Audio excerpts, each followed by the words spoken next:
Hello everyone and welcome to Tech Upskill channel.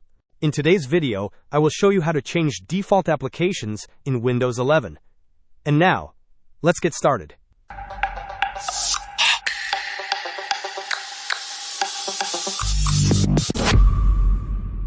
To begin, right-click on your Start button and then select Settings from the menu that appears.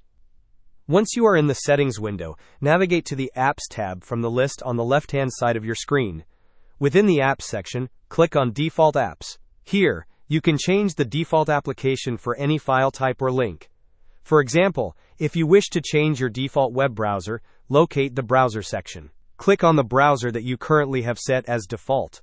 A list will appear showing the different file types and link types. For each type you wish to change, select the new application you want to use, and then click on the Set Default button.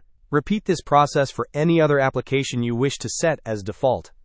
Hope this was helpful. Don't forget to like and subscribe if you enjoyed. As always, thanks for watching and I will see you in the next video.